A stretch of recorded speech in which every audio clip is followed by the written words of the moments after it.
Yesterday, we got a very, very scary story for the fate of the world. So, as you know, for weeks, South America and South Africa have been working to make an alliance to protect them from the New World states and the Egyptians. The first meeting in Rio de Janeiro would see a lot of progress made to get this alliance in check in terms of domestic policies. The Angolan representative, please bear with me, I am not good at pronouncing names, Ayanda Wisconsin,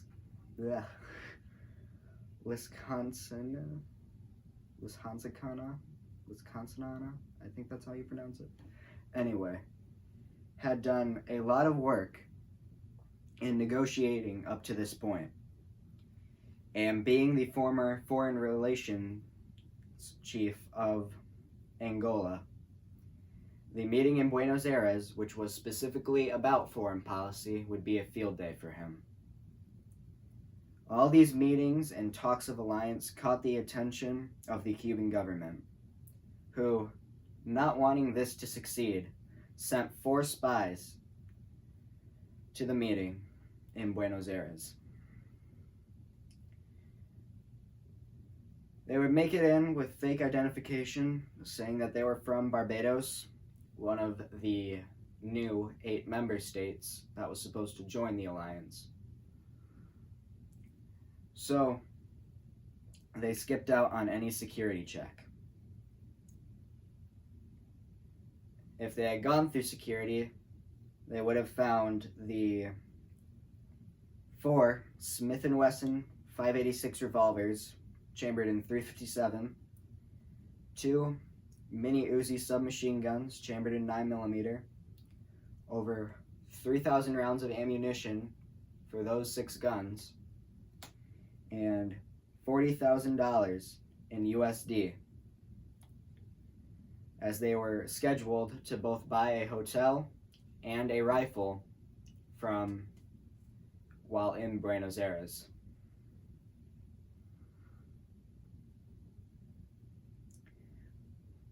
The spies would arrive 3 days before the meeting. They would purchase a room near the Confeiteria de Milano,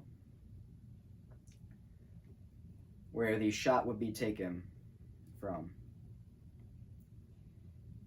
They purchased the Liam field with 14 rounds of ammunition for around $1,500 in USD, and they would smuggle it back to their hotel room in a golf bag. This is based on CCTV footage and the words of someone we'll discuss later. The day of the meeting arrived, and 3 of the spies set up in the 4th floor balcony of the Confeiteria de Milano. Their target was Andrea Lascajana.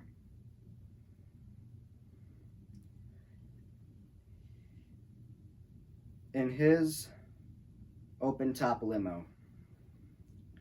The route began at 399 Montevideo Road, and it would turn on to 1615 Avenue Rivadera around 10:16 a.m. And that is where they would take the shot at when they were at that intersection.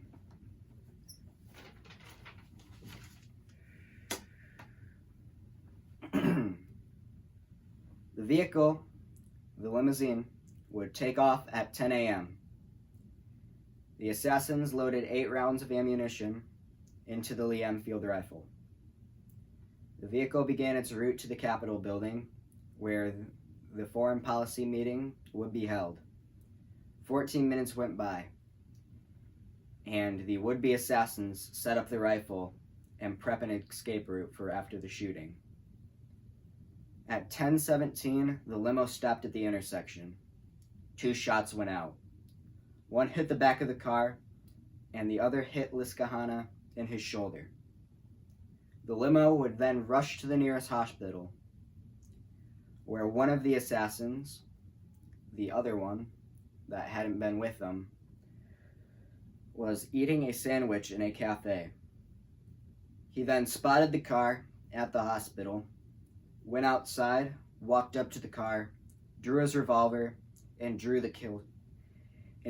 the kill shot. The man who took the shot, Sandro Gervais, was taken into custody at the scene of the crime. When in custody, he gave up the entire plot for a reduced sentence.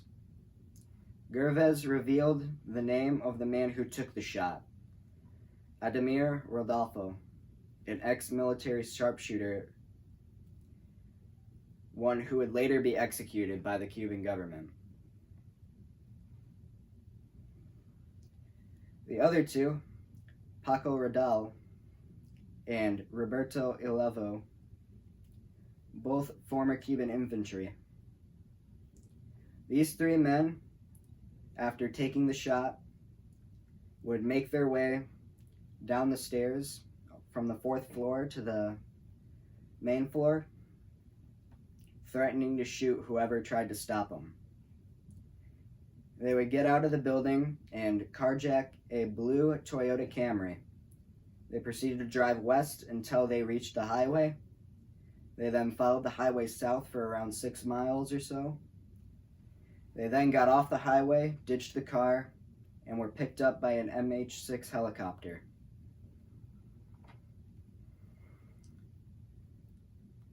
So,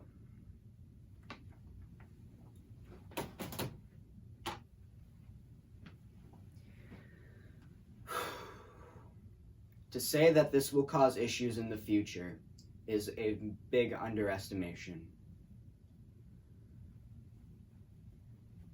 The main Foreign Relations Committee General of Angola was just assassinated, shot in cold blood.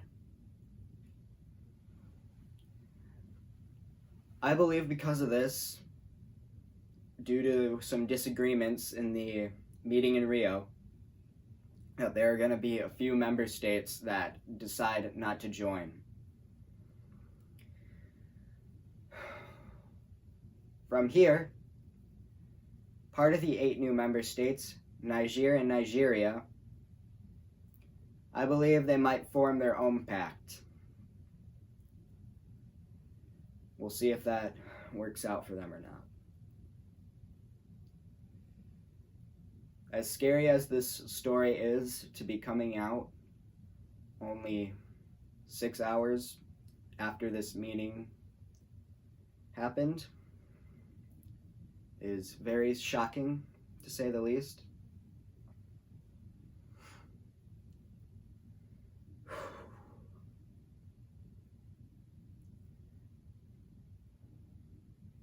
Anyway, I'm Xander Smith with the Global News Station,